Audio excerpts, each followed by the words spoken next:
What's up, Josh? Thank you! Okay. Is done? Is Yep. it ready now? Action.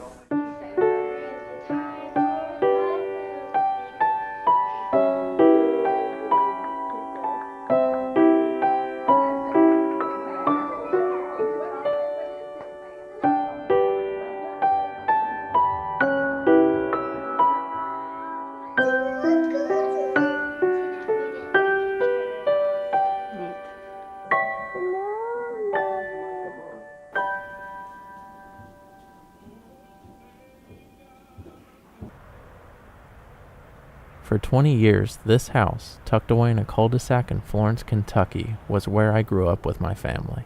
On March 29th, 2017, the house was sold to what will be the second family to have ever lived there.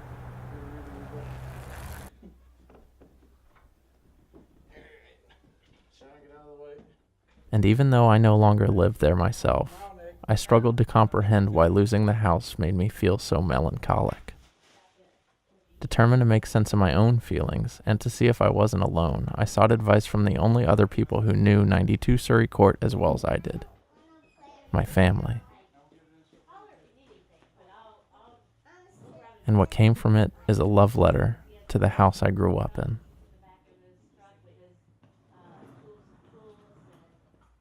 We were living in a one-bedroom apartment. We were living there for 5 years, and I got pregnant with my first son, my first and only son. We decided we had to buy a house. We just had to. We had no second bedroom to put a baby in. So your dad and I slept out one night downtown Cincinnati to get a lower rate on our home loan, because that's all we could afford. So we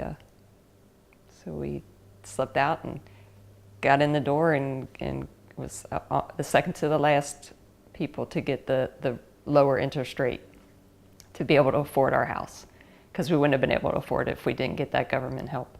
And at that time, you could get more home for your money in Kentucky. So we went over there, we looked at a couple different builders, and for the home, we felt like we got our best bargain with the house, the builder we chose to build our house. So that's how we wound up in Kentucky. You have enough to eat, babe? What? Do you have enough to eat? Oh yeah, I'm stuffed. Was it good? Oh, excellent. You're the best cook, babe.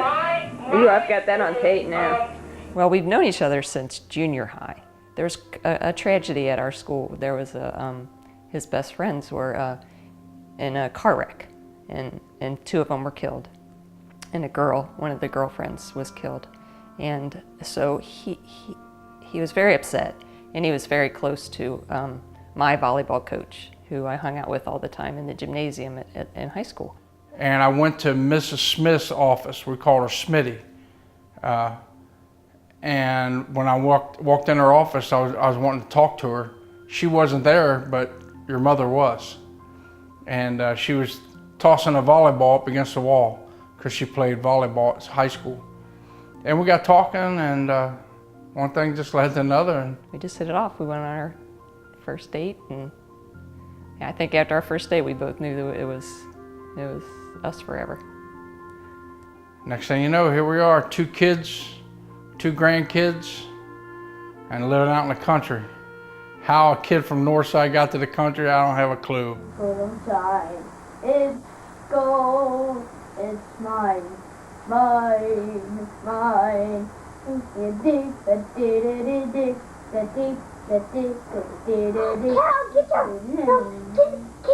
the film off. Oh. I think the coolest thing about growing up there was that we always had our parents first, so it was really neat being able to become more of on friends basis, and then, I don't know, as you changed and I changed, we swapped rooms like a bajillion times. Our poor parents had to paint the room like a bajillion times. But yeah, there's tons of memories from the house. Building the basement downstairs, hammering for the first time, and mom and dad really not giving 2 craps about us using like hammers and nails and everything. Me sneaking out a lot. I don't know. We had, Everything was at house up until a couple years ago, or well, not even a couple years ago. Everything was at house. Those were the best times ever. Watching you and your sister, can't get no better.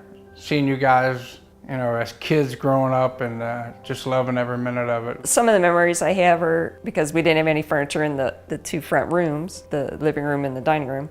So teaching you guys to walk in there, one of us would sit on either side of the room and, you know, call you to come to us, and they would come to us, and it was just, those were special memories that once we got furniture, you know, it was gone. You know, it's sort of like you forget about it. But yeah, I mean the you guys growing up there, it was pretty fun. It's just a privilege. It really is. It's just a privilege to watch your children grow.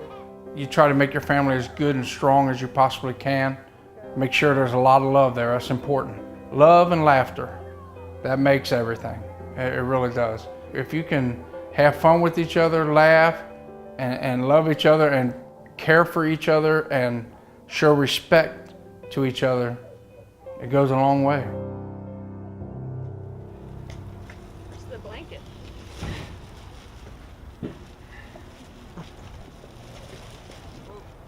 Hold up. I wanted to move because the neighborhood was starting to go down a bit. It had stayed pretty well, that our little street there, for quite a while.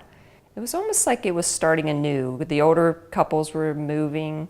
They were, you know, moving on, or they were getting divorced and moving on. And some of the neighbors, the hardest part was I couldn't enjoy my backyard anymore because the neighbors on the one side were just not good neighbors. I could not enjoy my backyard, and if I couldn't enjoy my backyard, that house didn't mean anything to me, because that was my pride and joy, my backyard, where I could sit out on my swing, read and drink my coffee. I didn't do that for 2 summers because I couldn't do it, and that was breaking my heart. I could feel myself getting meaner and meaner. You know, because I couldn't enjoy what I had loved for so many years. That was why. I mean, I wanted a bigger yard. I always had wanted a huge yard. I love working in the yard, and that's what makes me happy. So, and a smaller house, bigger yard, that was my goal. It took Dan a long time to buy into it. In fact, still I think he's not real happy about it sometimes, but he's coming around. I was happy where I was. You know, everything was paid for. I owed nobody nothing. This was all your mother's idea. This is what she's wanted, not me. It was what she wanted. She wanted land, house out in the country, and I've always tried to give her what she wanted. Again, I put myself last because, you know, like I say, life's too short, and she's my wife and I love her, and if I can give her what she wants while I'm still around, why not? I never considered myself a materialistic person. So, like, I didn't think that when it officially closed and when everything was done, that I was gonna care as much as I did. Like, moving sucked.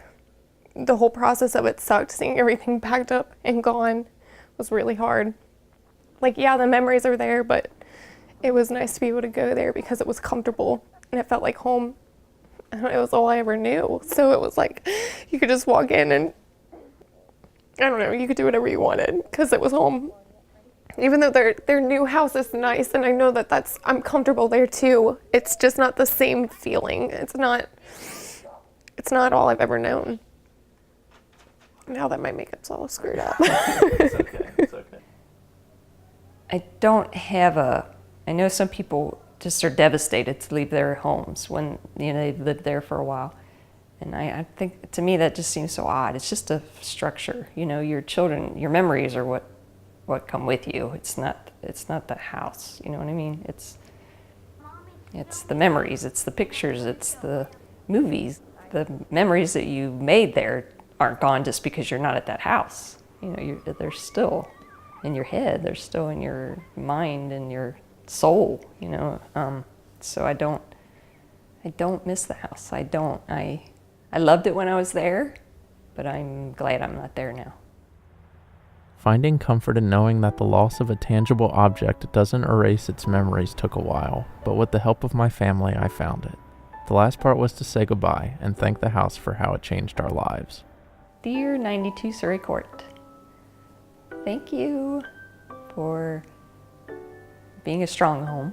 You lasted a long time, and I see the people that live in it now, and they love it too, and it's very sound.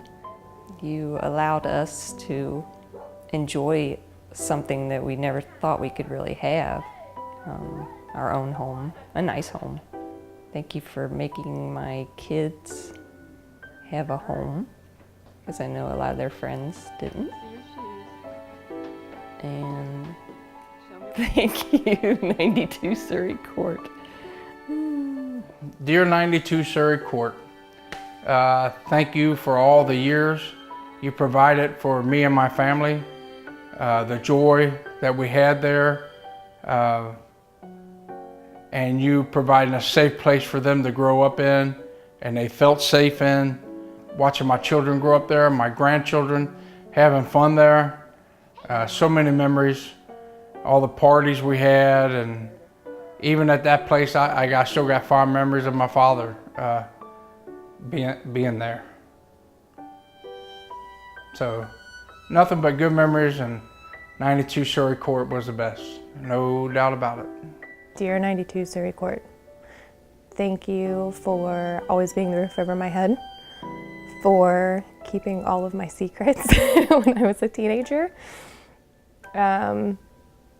for being a home I could bring my children to and show them all the awesome things that I got to do, and being able to experience all the things that I got to experience, even though things were a little bit different. It was nice to be able to say, yeah, this is a really nice patio, you know, that we sit on now, but me and Uncle Josh played basketball on it for hours at a time, and we drew chalk on it, and when we were allowed. But thanks for always being there.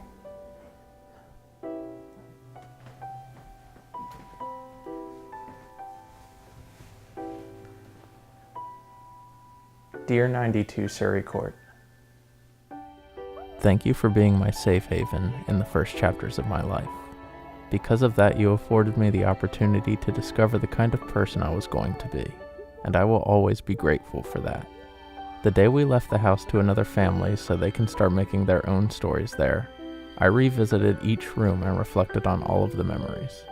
You were there for each one, and that tether cannot be broken, at least not for me. But throughout the course of making this documentary, I found peace in accepting that I honor 92 Surrey Court with how I live my life now. Everything I experienced there influenced who I am today, and in that way the memory of the house I grew up in stays with me, despite not being able to walk through the halls anymore. It's a part of me now, and it's a part of my sister and our parents. And I can never thank you enough for being the walls that allowed us to be a family. Thank you, 92 Surrey Court, for everything.